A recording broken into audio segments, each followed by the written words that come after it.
السلام الله عليكم ورحمة الله وبركاته وعنو ونكسن داوديال meel kasto aad joogtaan ku soo dhawaada wararkii ugu dambeeyay gayiga Soomaaliya qodobada degdeg ah waan idiin soo gudbin doona waxa qayb ka noqon doona laba doonyood oo kuwa dheereeya isla markaana ay Soomaaliland leeyihiin balse hub u wada beesha Samaroon ayaa goordhow gacanta waxay u galeen ciidamo taabacsan beesha Ciise howlgalku wuxuu ka dhacay magaalada la yiraahdo Lughaye oo ka tirsan gobolka Awdal bilow ilaa dhammaan noocyada hubkan iyo sababta ka dambaysa ayaan ku soo gudbin doona sidoo kale qodobada kale aan kula wadaagi doona hadii Allah uu dalo raali ka noqdo waxa qayb ka noqon doona diyaaradaha dagaalka Djibouti oo saacado kooban ku jiray hawada magaalada Saylac iyagoo markii dambe dib ugu laabtay magaalada Djibouti oo ay ka soo kicitameen meelaha qaar waxa la leeyahay waxay ku daadiyeen waraaqada digniina waraaqadahaasi maxaa ku qornaa waan kula wadaagi doona waxaan kale ku soo gudbin doona xaaladda wararkii ugu dambeeyay bariga dhexe howlgallo ka dhacay gobolka Sool iyo ciidamada Soomaaliland oo dhaqdhaqaaq ka bilaabay magaalada Og qodobadaasi waxyaabihii kale nagu soo kordha ayaan saaxiibayaal idiin faahfaahin doonaa ee soo dhawaada haddii taa markii kugu horeysay ku soo biri daraja media waxaad heli doontaa wararka iyo warbixinada xasaasiga ah oo mar walba halkan aan ku daabacno aragtida aadna qaybta commentiga inoogu reeb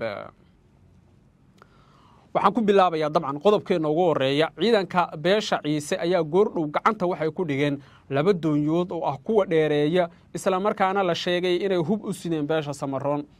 in hubkan uu u socday beesha Samaroon tuhun weyn ayaa ka dhashay sababtoo ah waxa la ogaaday in hubkan bilow ilaa dhammaad ay la socotay dawladda Djibouti-na ay ku wargelisay ciidanka beesha Ciise ciisuhuna sidaas ay hubkaasi gacanta ugu dhigeen waxa la qabtay labada doonyood 4 nin oo la socotay oo laba ay la socotay doonida kale labana doonida kale ay la socotay taas oo tirada ragga la qabtay 4 ka dhigaysa hubka labada doonyood lagu qabtayna waxa la sheegay inuu iskugu jiro qoriyaha darandooriga u dhaca baastooladaha la yiraahdo Belgiumka qoriga la yiraahdo AK47 qoriga la yiraahdo Shanshootarka qoriga la yiraahdo M30 qoriga la yiraahdo Chantachikwe qoriga la yiraahdo M16 iyo qoriyo kale oo halisa dhammaan qoryahaas waxa la sheegay inay u socdeen beesha Samaroon waana dabcan qoryaha ay haddaba ku dagaalamaan Samaroonku dhowr jeer Samaroonka markii dagaaladii ugu dambeeyay ee gobolka Awdal lagu jabiyay askarta laga qabtay Samaroonku waxay wateen qoriga la yiraahdo AK47 iyo qoriga la yiraahdo Shanshootarka sidoo kale waxay wateen baastoolada la yiraahdo Belgiumka taasi oo dabcan ku cadeynaysa in hubkan uu u socday beesha taagta daran ee Samaroon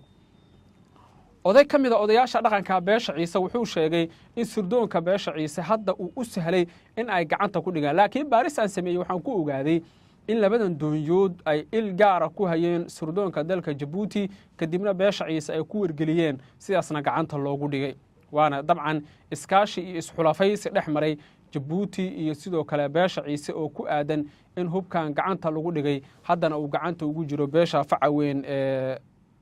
la yiraahdo Ciisaha saan idiin sheegay horay ciisuhu hadda dadaalka ay wadaan waa kuwo heerkii lagu baahnaa taagnaa sababtoo ah mar ay sameeyaan iska difaacid mar ay sameeyaan wax la xiriira in ay iska celiyaan cid walba weerar ku soo qaaday iyo mar ay sameeyaan in ay la dagaalamaan beesha Samaroonka ay hadda maraysaa sababtoo ah bilihii la soo dhaafay 4 jeer ilaa 5 jeer oo kala duwan ayaa waxa la sheegay in ay beesha Ciise gacanta ku dhigtay gaadiid fara badan oo la sheegay dabcan inuu u socday beesha la yiraahdo Samaroonka laftirkoodu ma yareystaan oo iyaguna cunaqabateen bay ku soo rogeen deegaanada beesha Ciise ee dogto laakiin xuduudda iyo wadada dheer ee xiriirisa ama isku xirta dawlad deegaanka Soomaalida iyo sidoo kale gobolka Awdal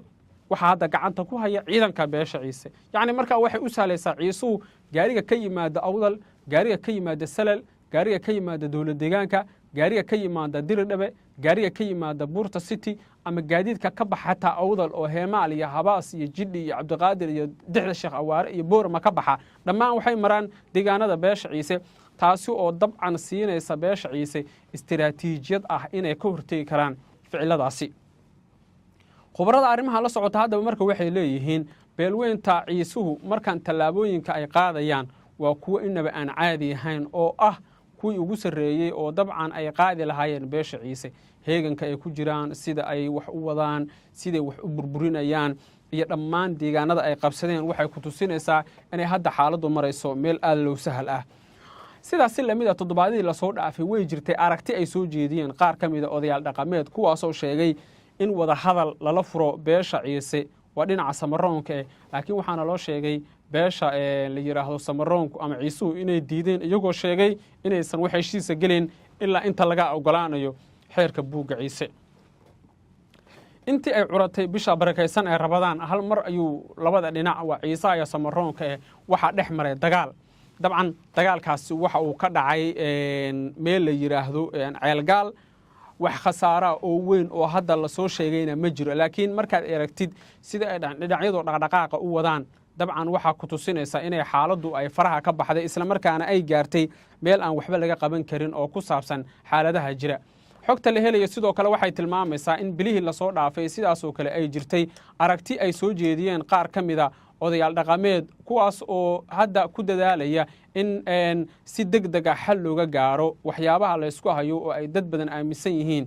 in xal laga gaari karo si walbaba ha ahaatee beesha ciisuhu waxa ay bedel noo xogaa gududa ku jira saaxiib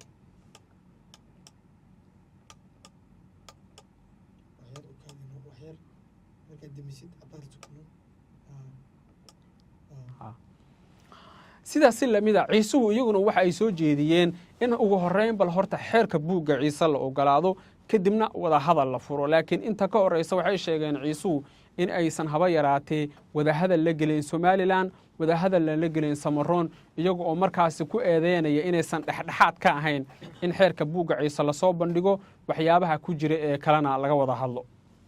waxay ku soo kordhay qodobka saaxiibayaal waxaan idinku soo gudbin doonaa wararkeena dambe markana dowladda Djibouti ayaa waraaqada digniin ah diyaaradahoodu waxay ku daadiyeen banaanka magaalada Saylac oo ka tirsan gobolka Awdal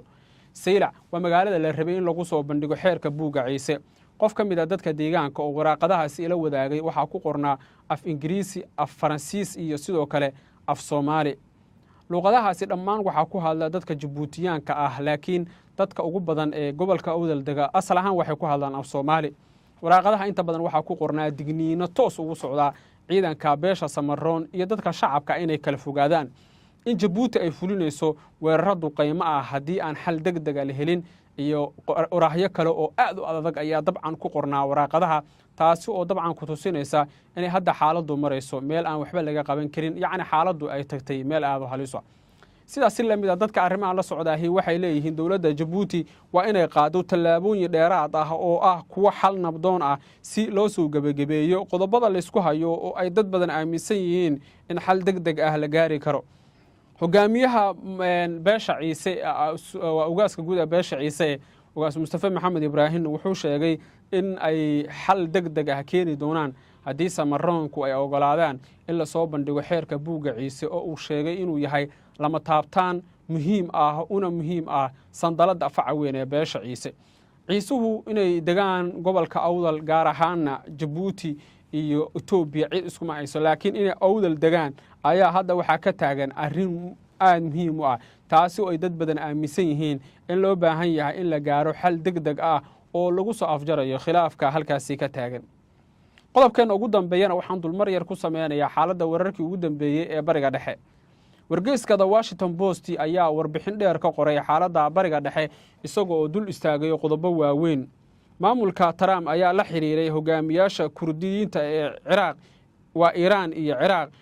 isagoo ka codsaday taageero ku aadan dadaalada lagu wiiqayo dowladda Iran warbixinta waxaa lagu sheegay inuu Trump u ballan qaaday ilaalinta hawada oo ah oo Mareykanku uu bixinayo taageero kale haddii kooxaha Kurdiyiinta ee Iran ay ku duulaan isla markaana weerar ay qaadaan saraakiisha Mareykanka ah ayaa sidoo kale baaraya suurtagalnimada isbahaysi lala sameeyo mucaaradka gudaha Iran xilli uu sare maray dagaalka u dhaxeeya Iran iyo xulafada garabka ah Iran isla markaasna waxa ay bixisay isla markaana ay sheegtay inay ka fiirsanayso sidii u kordhin lahayd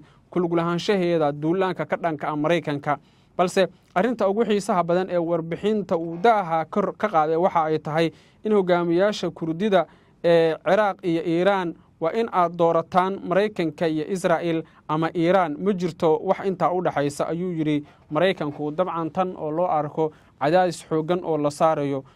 Kurdida halkaasi ku nool si ay markaasi bal ama cawaaqib uga dhasho in weerar kale la qaado xilli Mareykanku uu ku guul dareystay in uu qaado ama uu xal u keeno dagaalada halkaasi ka socda dad badan oo arrimahan ka faaloodahay waxay leeyihiin dowladda Iiraan waa ay la socotaa dhaqdhaqaaqyada halkaasi ka socda waxayna dad badan aaminsan yihiin inay xaaladdu faraha ka bixi doonto haddii aan la helin xal degdeg ah sababtoo ah duqeymo ayaa waxay ku socdaan dharaar iyo habeen magaalooyinka waaweyn ee dalka Ciraaq halkaasoo